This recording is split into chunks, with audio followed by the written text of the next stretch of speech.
Hello, thank you for joining us on Nationwide. I'm Ruth Aguila. The recent Global Terrorism Index report ranking Nigeria as the 6th most affected by terrorism will not demoralize the armed forces in the onslaught against bandits. A security vanguard group, Ayundati's empowerment initiative, notes that in light of intensified operations across various theaters of operations, troops have significantly dealt with bandits and other criminal elements across the country, resulting in their apprehension, elimination, and massive surrendering. Stand with the Defense Headquarters to declare that the report is not valid. Our troops are making sacrifices and should not be demoralized. We need to support them. Hence, this group, like the DHQ, is advising the public, especially the media, to ignore the reports. The troops under the able leadership of the Chief of Defense Staff, General Chris Musa, must be supported. Public to ignore the report and appealed for support for the armed forces in the ongoing renewed drive to secure the nation. Still on security matters, defending the territorial integrity of Nigeria is an oath taken by officers and men of the Nigerian Army at entry point, and this is a task that must be carried out to the latter. This was part of the address by the Chief of Army Staff, Lieutenant General Olufemi Oluyede, to officers and men of 12th Brigade, Nigerian Army, Lokoja, Kogi State. The visit by the Chief of Army Staff is to interface with low and high-ranking officers of the Nigerian Army, and 12th Brigade Lokoja is one of them. Addressing personnel in Lokoja, the Chief of Army Staff says the philosophy of consolidating the transformation of Nigerian Army towards a well-motivated and combat-ready force that can effectively discharge its constitutional responsibility is a moving train. He says the security challenges before the country entails more commitment, more sense of duty, and courage to carry out the responsibility. Let's make our army better together, but you have to understand the fact that we need to make Nigeria safer, so that all these resources that are being channeled into doing, fighting war, can be channeled to make Nigeria better. If there's no security, there cannot be development. So it's the collective responsibility for us to make Nigeria safer, more secure, so that Nigeria can develop. The Chief of Army Staff later inspected the remodeled 12th Brigade Medical Center, constructed a groundbreaking for the construction of a borehole with 6,000 liters capacity tank, soldiers' accommodation, as well as foundation laying for the construction of 3 blocks of 2-bedroom semi-detached senior non-commissioned officers' quarters. In other news, enshrining holistic, enduring and sustainable reforms in the Nigerian correctional service system, guests on NTS Good Morning Nigeria say it must be tackled as a collective approach. Well, they also noted that with all stakeholders playing their stipulated roles, correctional service providers can upscale best practices of fairness, justice, accountability and transparency. Lydia Sampson reports. When Correctional Service Probe Panel says it has unveiled significant findings in its Phase 1 report, some panel members on Good Morning Nigeria highlighted systemic issues including corruption, indiscipline, and alleged torture and human rights violations within the service. We're looking more on a holistic reform in the Nigerian Correctional Service. It's not a case of witch hunting, and if you want to really go in depth to look at most of the things happening, then you have to do a thorough investigation. The panel, which investigated allegations surrounding Idris Okuneye, known as Bobby Risky, acknowledged noting irregularities in his transfers and possible preferential treatment. They, however, confirmed that he was in custody as against the misinformation that he was not. The panel also confirmed unethical financial transactions involving officers at the Kuje Correctional Center, currently on suspension. We made the report available. There was no evidence that he did not spend his jail term in the correctional facility as claimed or as alleged. Correctional service and correctional centers is like the barometer to check what happens across the whole of the justice system, as well as what happens within the society. I mean, it's always said that if it can get it right there, then that society is right. As the second phase of the panel investigation continues with public hearings, the panel recommendations, they say, will be made public. They want all stakeholders to come on board to ensure implementation of recommendations which include operational guidelines, improved officer training, and eliminating discriminatory practices are escalated by the media. The next phase of the panel investigations, the guest said, is involving broader investigations and public hearings to ensure cases are treated on merit and timely, noting only those requiring custodial approval get to correctional centers to decongest inmates, while also towing the non-custodial approach. The panel wants more government funding, smart and innovative partnerships to generate more fundings for more efficient and robust correctional service centers across Nigeria. In Abuja, Lydia Sampson, NTA News. Edo State government says it will continue on its quest to investigate and demolish kidnappers' hideouts until the state records 0 cases of kidnapping activities. Special advisor to Governor Monday Okwebulo on security, Akare Paul, disclosed this after conducting a demolition exercise in Isan Northeast local government area of Edo State. Good luck, Enani reports. The community along Uzia and Ama, which cut across Esa Northeast and shares a boundary with Esako West local government areas of the state, is said to be notorious for kidnapping activities. The state government is not relenting in the quest to sanitize the system. Houses, tomb, and trees around the Uzia railway station allegedly serving as hideouts for kidnappers were not spared during the exercise. If they kidnap in this area, they will bring it to that building. And this is the hideout where they are keeping the victim. The suspects whose hideouts were earlier identified are currently undergoing investigation for possible prosecution. In Benin, Goodluck Inaini, NTA News.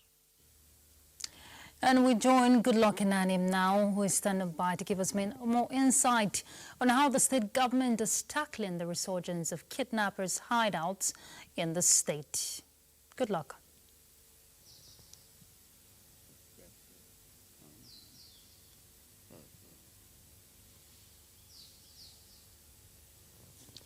All right, thank you, Ruth, and welcome to Benin. Precisely on February 19 this year, the State Assembly passed the Edo State Kidnapping Prohibition Law 2025, which prescribed death penalty for convicted kidnappers, and the governor equally signed this into law. The law replaces the previous maximum penalty of life imprisonment with capital punishment and mandates the confiscation of properties used in kidnapping. No fewer than 4 houses have been demolished. We have one in Ekoma, Esan Southwest, another one in Uromi, Esan Northeast. Also destroyed is the one located in Isiorini in Era, Onwa East local government area of the state, and then another kidnap hideout in a community close to Uzia, the boundary between Esa Northeast and Esako West, was also demolished. All this is to serve as a deterrent to would-be kidnappers or those who are already in the business to have a change of mind. Recently, purchased a good number of Hilux vans with sophisticated communication gadgets distributed to the various security agencies to help fight crime and criminality in the state. The state government is also working with relevant stakeholders in different local governments to ensure that they too work out things that will enhance intelligent gathering, all to assist the security agencies in overcoming this challenge. All right, thank you very much. Good luck. Good to see that the state government is taking security as part of its top priority list. The attention of the Office of the Secretary to the Government of the Federation has been drawn to the ongoing investigation by the Economic and Financial Crimes Commission involving Andrew Uchi, personal assistant to the Secretary to the Government of the Federation, bordering on allegations of corruption, bribery and money laundering. In a statement by the Director, Information and Public Relations, Segun Imohusen, says the SGF office is not in any way involved in the alleged misconduct, as it has always maintained a strong commitment to transparency, accountability and integrity. Recognizing the efforts of the EFCC on this matter to ensure that those found culpable are held accountable, the SGF office urges the public not to speculate or draw conclusions as investigations are still ongoing.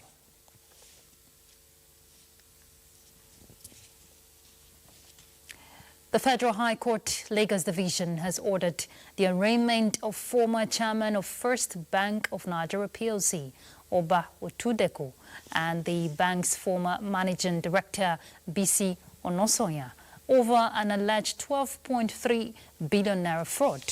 Justice Chukwujeku Aneke gave the order while delivering a ruling on the preliminary application of the defendants in the matter in Lagos. Justice Aneke emphasized that a defendant's plea must be taken before any preliminary application can be considered by the court. The charge alleges that the defendants committed the fraud in September 2023 on Lagos Island, with Otudeko accused of impersonating one Amanda Glory to secure fraudulent gains.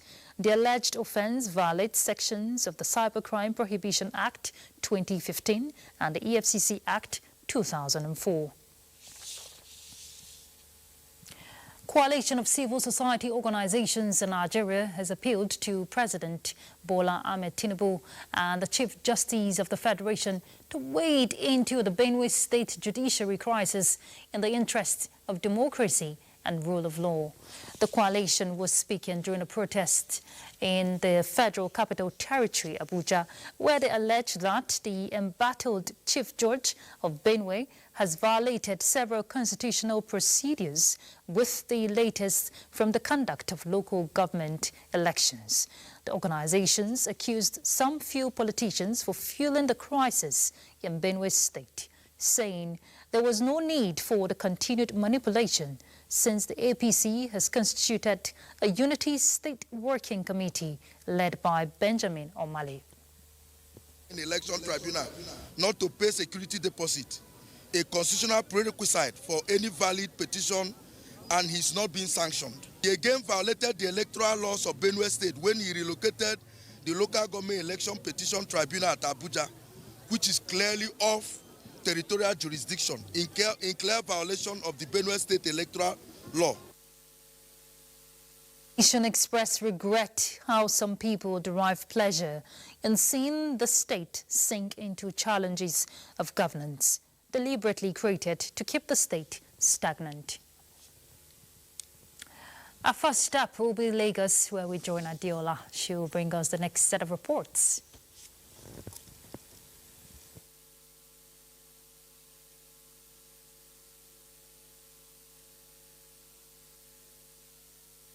Adiola, she will bring us the next set of reports. Efforts of the Nigeria Customs Seme Area Command in curbing smuggling are yielding results, with 743,628,652 naira 16 kobo generated for the month of February, surpassing its revenue target.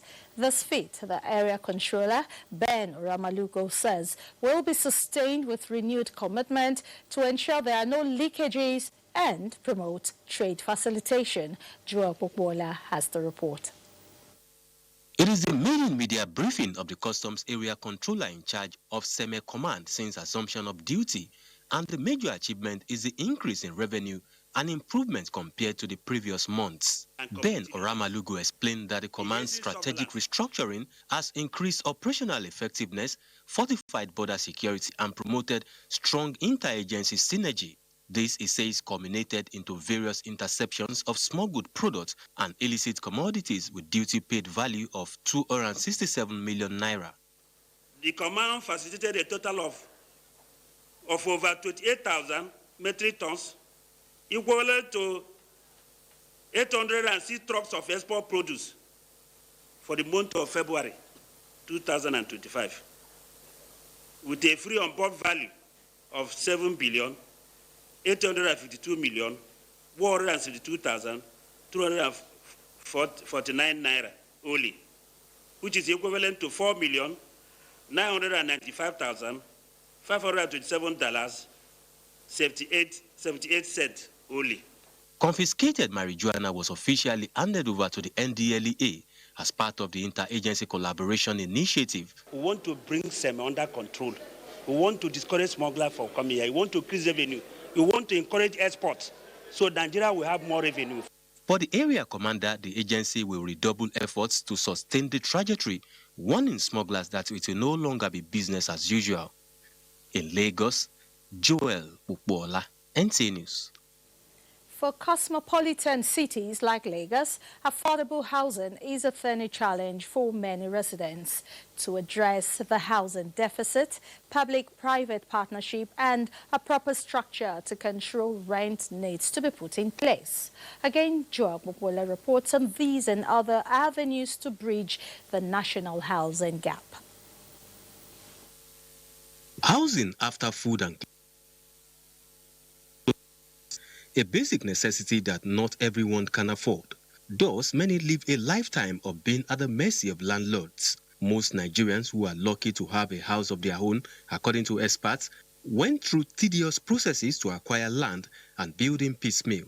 To meet the housing deficit, stakeholders say a public-private partnership is inevitable, but the interest rate, especially in commercial banks, is not business-friendly. Government will need to partner with private investors, and that is the private developers, and that partnership must also carry the assurance of protection of their interests. The cost of even getting an approval, if you are building a house now, is alarming. If you are a private person and you are investing, you don't have enough to do, it won't work out. In 1 year, you do 5,000 units. 5,000 units fully occupied will give you, you are looking at 5,000 times 6 minimum, as 6 persons per home. So you know what that means. While there are loan facilities provided by the Federal Mortgage Bank with single-digit interest rates, experts say access to these credit facilities should be made easier. For you to secure a loan in Nigeria now, you must have good title of your property. And that means that if you don't have property, you cannot secure loan.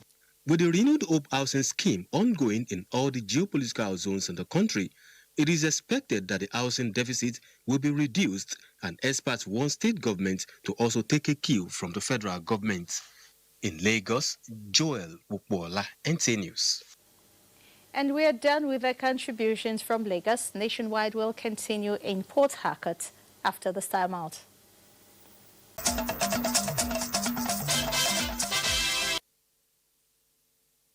Welcome to Port Harcourt. Rivers State House of Assembly has threatened to publish in 3 national newspapers alleged gross misconduct it has leveled against Governor Siminalayi Fubara and the Deputy Governor Professor Ngozi Odu. The House at its 137th sitting, led by Martin Zamehule, made the resolution during plenary, pursuant to Section 188 of the 1999 Constitution as amended. Assembly correspondent Kiru Yejisi has details. The 3 items on the other paper for consideration by the House were publication of alleged gross misconduct imputed to the office of the governor and that of the deputy governor in 3 national newspapers, call for EFCC to investigate the secretary to the state government over alleged unauthorized spending of appropriation bill, and amendment to the standing orders. Speaking on the allegations raised by the lawmakers, Speaker Martin Zamehule said he was displeased that several letters and resolutions of the House were rejected by the governor and his officials. Distinguished colleagues, we are all aware of the difficult times we are in, a period where a governor of a state who swore to an oath of office to abide by the Constitution. We'll be directing staff of the government not to receive correspondence from us. We have made every effort through courier, through personal service, and the governor makes it impossible for communication or correspondence from this house to get to him. To this day, governor has never responded to all those correspondences. Leader of the House, Major Jack, led the debate, moving a motion that the letters be published in national dailies to ensure that information gets to the appropriate quarters. The Deputy Speaker raised the allegation that the Office of the SSG has been spending taxpayers' funds without authorization, hence the call for Economic and Financial Crimes Commission to investigate the matter. On amendment to the standing orders, Chairman Committee on Standing Orders, Linda Stewart, recommended that a new rule be added to all the 5, which will allow the House to sit at any day or time when it becomes necessary in public interest or emergencies. The House unanimously agreed on all 3 resolutions. Sitting has been adjourned indefinitely. In Port Harcourt, Nkiru Onyejesi, NTA News. Then the large scale of fake news on the internet, while calling on government to improve on cyberspace and encourage Nigerians to always cross-check every information on social media platforms before dissemination. Ifeoma Mesa interacted with some respondents on the effect of fake news and brings us her findings. From interpersonal communication to businesses as well as government activities, the internet has simplified information processes and made it more accessible to people. But despite the positives, it has also given leeway to misinformation and disinformation, which could stir up controversies, violence, and disunity in the society. Fake news are dangerous, actually, because they disconnect the facts from the reality, thereby misleading the society. So once there is fake news, definitely there is prone to be errors almost everywhere. It can spoil someone's reputation. Imagine you carrying a fake news about me, saying that I'm a fraudster or I'm a scammer. And meanwhile, in my real life, I'm not a fraudster. When you spread the fake news around social media, you damage the image of the person in concern. Some society watchers say there is need for people to fact-check every information before posting on internet, noting that government should improve the digital security system in the country. The government should have at least a task force for that, so that those things will be minimized. When you hear a news, you should still search, do some findings to know if that news is true or false. So I think with that, it will help some persons. And if you find out that the news is false, you just bring it down. With the social media being one of the major sources of information, Nigerians are advised not to take every news items hook, line, and sinker. In Port Harcourt, Ifeoma Omesa, NTA News. And that does it from Port Harcourt. It's back to Abuja for the rest of the news. Good evening. Thank you, Diba Bari. Good evening. Worried over the insecurity in his kingdom, particularly the wanton destruction of property of the Te Teoshin's Palace, Gwe Local Government Secretariat, and other property by suspected angry youths in Benue State, the Tortive Professor James Ayatsi admonished the youths to desist from taking the laws into their hands, no matter the level of provocation. A statement by his special assistant, Freddie Adangbe, says the Tortive condoled with members of the bereaved families and prayed God to grant them the fortitude to bear the loss. He equally appealed to the state and federal governments to send relief materials and deploy more security personnel to the area to calm down the situation, even as he has assured that the Tiv Area Traditional Council will find a permanent solution to the challenge. Abia State Governor Alex Oti has ordered the immediate demolition of a bungalow in Osokwa, Osisioma local government area, which was used as a hideout by kidnappers to hold 4 victims in captive. This follows a successful rescue operation carried out by the Abuja State Command of the Nigerian Police Force. Ifoma Ndu Okoli reports. The victims, according to the Abuja State Police Commissioner Danladi Issa, were abducted on 9th March 2025 along New Umuahia Road in Obiungwa, where gunmen intercepted their vehicles and took them to undisclosed location.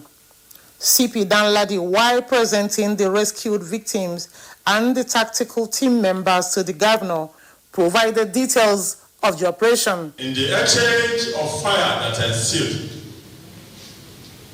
6 of the kidnappers were neutralized.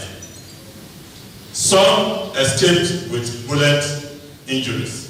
Earlier, Governor Alex Oti directed that the landlord of the property where the victims were rescued be prosecuted, emphasizing his administration's zero tolerance for crime. We thank God that they were all rescued, alive and healthy. I've already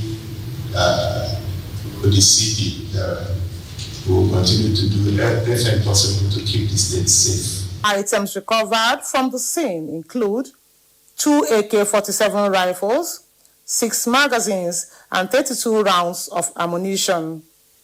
In Umuahia, Ifoma Ndu Okoli, NTA News. Edo State government is in synergy with the federal government to promote made-in-Nigeria products, strengthen local production, and drive technological innovations. Governor Monday Okpebolo disclosed the position of the state government during a stakeholders' engagement on enhancing Nigeria's self-reliance, industrial growth, and economic stability held in the state by the National Agency for Science and Engineering Infrastructure. Good luck, Inani will tell us more. It is among a series of focus group engagements across Nigeria as part of a nationwide initiative to promote made-in-Nigeria products. Key stakeholders in the industrial, trade, technological ecosystem and policy makers are discussing the challenges, opportunities, and policy interventions required to accelerate the adoption and comprehensiveness of made-in-Nigeria products. Representative of the governor and MD, Edo State Information Communication Technology, Egosa Orohide, states the position of the state government in this regard. The administration of Senator Monday Okpebolo has hit the ground running on infrastructure projects such as road projects, which definitely will help manufacturers get their products to market on time. The consensus of panelists at this engagement is for the academia, industrialists, and policy makers to work in unison for the growth of Nigerian products. We have quite a number of intelligent researchers, and where we have such persons, the expectation is that they should be able to solve problems within the country. They don't believe in our product, but this renewed hope of our president has made the EVC to have a 3C, creation, collaboration, and commercialization. If you patronize Nigerian manufacturer, you are not just patronizing him. You are patronizing yourself. You are creating employment. You are creating wealth. There has to be better collaboration between the industry and academia. The outcome here will form part of national conversation on the future of made-in-Nigeria products. In Benin, good luck in Aini, NT News. Micro, small and medium enterprises contribute the highest to the GDP of a nation. And women who are involved in MSMEs are facing numerous challenges, including access to financing and other barriers. Deborah Apochi, an entrepreneur, earlier walked us through how the Nigerian women can run a sustainable MSMEs business. Let's see that. Think about your passion and your strength, because I say passion is not enough. So you want to look at your passion and your strength, then you want to do a little bit of research. When they say research, people tend to shy away from it because it's looking like something that is detached from the ordinary. So something as basic as, I give you an example, I there was this mama that we were working with. She was just actually selling akara on the street. And I asked her, because the daughter came to me and she like, I want to go into this export. And I'm like, can you do a little bit of research? Ask your first 10 customers what exactly they want, what are their pain points, so that we can actually know how to tilt this your business. And we were shocked to see that customers are coming and say, oh, this is the only way we eat protein, but we don't actually like the oil, because at times you use your oils for like 4 weeks, 2 weeks. So can you actually make it in powder forms? From as little as that, we started, instead of having her to make it into akara, we started converting the dry beans into powder and put it by the side where Mama usually fried akara, and the result was just fabulous. All it takes is a bold step and you can accelerate growth. I'm talking to women entrepreneurs now. All right, let's take a break. We'll be back.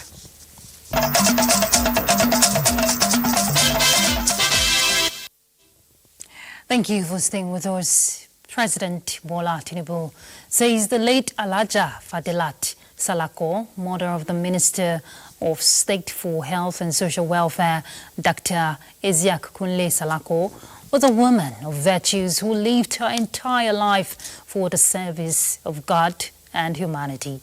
The president, who was represented by the coordinating Minister of Health and Social Welfare, Professor Muhammad Adipati, was speaking at the special prayer, Ramadan lecture and breaking of fast in honor of the deceased held at Ayetoro town in Ogun State. Hakim Jimo reports.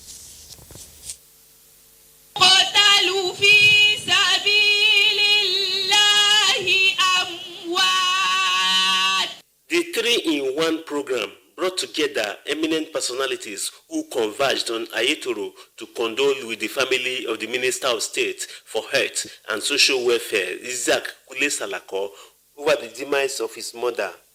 President Bola Tinubu, represented by the Coordinating Minister of Health and Social Welfare, Professor Muhammad Alipate, and Ogun State Governor Dapo Abiodun, who was also represented, described the late Alhaja Salako as a virtuous woman who positively impacted humanity. We pray that God will give you succor, and that the upbringing that they gave you and the path that they had shown you, that you will stay with it, and God Almighty will strengthen you on that path.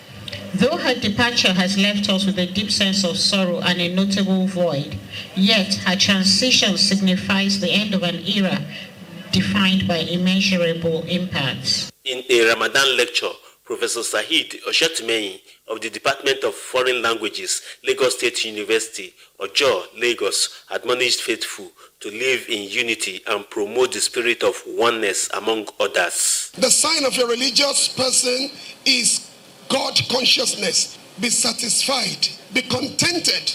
Islam is one religion that unites everybody, irrespective of your location. The Minister of State for Health and Social Welfare, Dr. Isiaq Kunle Salako, appreciated the gathering, noting that the legacies of their deceased mother, who died at the age of 93, will continue to linger on in their minds. We had an exemplary polygamous house in my dad's house.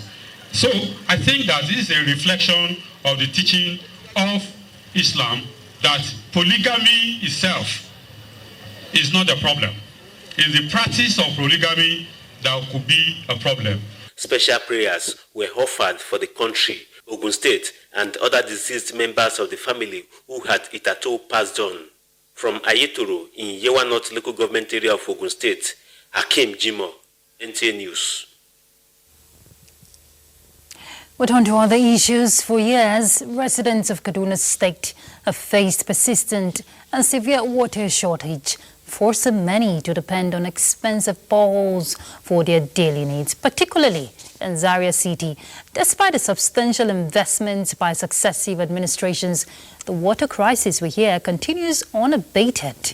Mohammed Umar Ajingi reports that the Kaduna State government has declared a state of emergency in a bid to tackle the lingering challenge.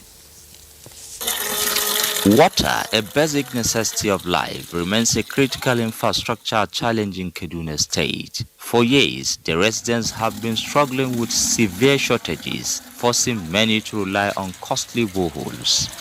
Zaria City stands out, where despite substantial investment by successive administrations, the crisis still persists. These pipelines are affected all over Zaria City. Yes, we will be able to, we have stepped up production to 25% to 30% in the water treatment plant. But if we send water into town, you see leakage everywhere. It's the same thing in Kaduna, it's the same thing in Kafancha. Wherever these roads were carried out, they were done without proper technical consultation and design. There were no considerations. The infrastructure, including the pipelines and the treatment plants, still required urgent attention to supply water to the residents. This is why the Kaduna State Governor, Ubasani, declared state of emergency on water supply across the state, touring facilities from the Kakuri Water Treatment Plant to Zaria Water Treatment Plant to assess the aging equipment. It was really something that was worrisome to all of us that a state like Kaduna, with millions of dollars spent through loans from Islamic Development Bank and African Development Bank, yet we were faced with only 5% supply of water across the state. For me, when we came, we believed that it was unacceptable, and that was the reason why we declared this of emergency. And today I'm happy our effort we've seen the result of our effort. Today, at this moment, we are having about 25%. While supply has improved from 5 to 25% under the current administration, the residents of Kaduna continue to wait for a permanent solution. In Kaduna, I'm Muhammad Marajingi, NTA News. Water, they say, is live, so let's join Mohammed to give us more insight on the issue. Mohammed is at Kakuri Water Plant. Mohammed, going by your report, and we're seeing the intervention by the state government, tell us the sustainability plan that will be taken to ensure there is adequate water supply. Well, being the defunct capital of northern Nigeria, Kaduna is one of the cities that is privileged to have a robust architectural master plan since during the colonial era, with some of these pipelines to supply water to the residents already been provided. Also, the state is opportune to have the direct source of water where I am right now, the river Kaduna. Within the metropolis, that some of these water treatment plant will just treat the water for onward supply to some of these residents of Kaduna State. But unfortunately, 35 years old, 25 years old young person in Kaduna State have not seen tap running water in most of their homes. And this is because of so many challenges. You can see where I am right now is some of these pipelines being provided by some of these colonial masters. Successive administrations, however, have made effort to rectify some of these problems for the residents of Kaduna to get very portable and clean water, but however the challenges have persisted. Like you've heard from the horse's mouth, the state governor, who is the chief executive officer of the state, saying in spite of the huge investment for a very long period of years, the state is still without very clean water, as most of the residents today, as we're talking, relied on borehole, which is quite expensive. There is not all residents that can afford some of these boreholes. And that is why the state governor has decided to declare state of emergency to increase the supply of water across Kaduna State and, of course, across the 23 local government area. When he came into office, he made the supply at a rate of just 5%. And now he has made it to reach 25%, and the target is to achieve 100% completely in no distances. And that is why the state government, under the leadership of the governor Basani, is investing hugely in the water sector. He has allocated about 1.something billion naira to refix some of these pipelines that were vandalized by one road construction or the other, particularly in Zaria. You remember some years back, the 150 million liters per day treatment plant was inaugurated, but even at that, the residents of Zaria are still complaining that they don't have tap water running in their various homes. And that is why the state governor has declared a state of emergency to ensure that some of these water treatment plants, 12 of them in Kaduna State, are fixed. Some of these equipment that have rusted, that have aged already, they are not in vogue anymore. The state will purchase brand new ones to ensure that the water is well treated for the residents of Kaduna to get clean water supply. This is the effort so far, and the prayers and the hope by the residents of Kaduna State is that these lingering challenges of shortage of water supply for very long period of years will come to an end in no distant time. Indeed, Mohammed, and we hope that 25-year-old or 35-year-old will get to see a tap running soon, right? Thank you, Mohammed. Thank you, by God's grace. All right. And you know, during this weather, you need a lot of water because the hot weather condition continues unabated across the country. Experts have alerted Nigerians of risk of severe health concerns and daily life complications if adequate measures are not taken. The advice is coming against the backdrop of the current heat wave being experienced in Makurdi, the Benue State capital, among the worst hit in the country. They say Mohammed Moses, I beg your pardon, Mohammed is still in my head, Moses Ajawu Ode reports. Nigeria, a country known for its cultural diversity, rich natural resources and socio-economic challenges, is facing a serious and growing threat occasioned by climate change. Among the most immediate and noticeable manifestation of this global phenomena is the intense and prolonged heat wave that has plagued the country, with Benue State among one of the most hit. I think the heat this time is much more than the normal heat. Some places the problem is some places there is no security. To even sleep outside is not even easy. As we are experiencing the heat, the natural environment is also facing the same. The waters have become warmer, and the natural environment is also has become excessively heated up.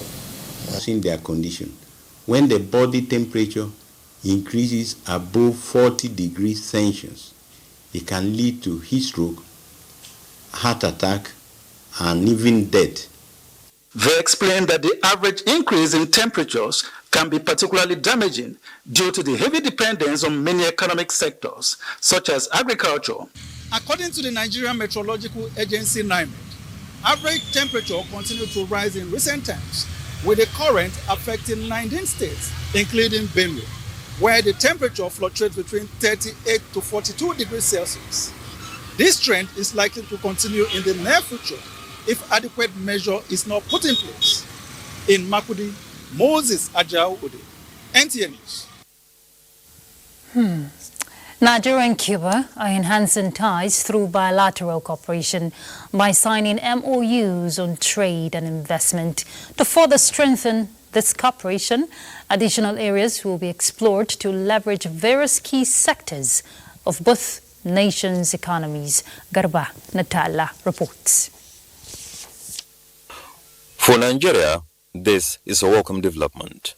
This agreement reached marks a new era of relations with the Republic of Cuba following the visit of the Cuban Foreign Minister, Bruno Eduardo Rodriguez Parela.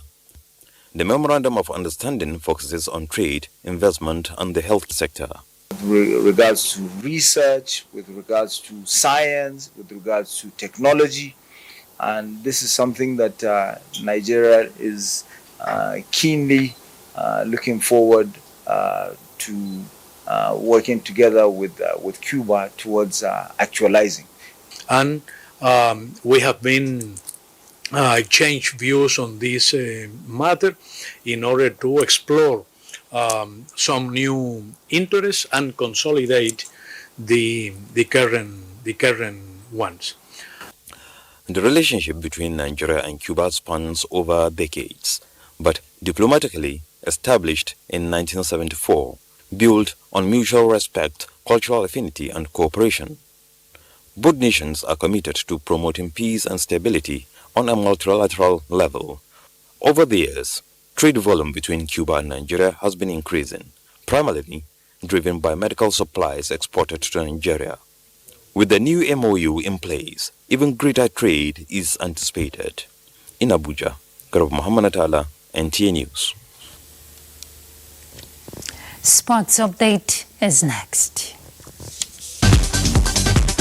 6 players have now joined the Super Eagles camp in Kigali in preparation for the 2026 FIFA World Cup qualifier against Rwanda's Amavubi. Galatasaray striker Victor Osimhen, defender Bruno Oyemachi, goalkeeper Kayode Bankole and Papa Daniel Mustafa arrived at the camp on Sunday. The Eagles will face the Amavubi on Friday in Match Day 5 competition at the Amahoro Stadium. They are set to play against the Warriors of Zimbabwe just 4 days later at the Godswill Akpabio International Stadium in Uyo. Meanwhile, former Eagles coach Samson Siasia has expressed confidence in his team's success against Rwanda. We hope that they will go out there and make the nation proud. So we're all behind them to make sure he succeeds so that they can go to the World Cup. In a separate development, the Executive Board of the International Olympic Committee, IOC, recommended on Monday that boxing be included in the Los Angeles 2028 Summer Olympics, resolving years of uncertainty surrounding the sport's Olympic status. Last month, the IOC granted provisional recognition to world boxing, marking significant progress towards boxing's inclusion in the 2028 Games. The IOC has been managing the boxing competition for the Paris 2024 Games after revoking the International Boxing Association's recognition in 2023 due to its failure to implement governance and financial reforms. With sports updates, Francis Kabile, NTA Sports. And that concludes Nationwide. Thank you for your time. I'm Ruth Aguele. Bye.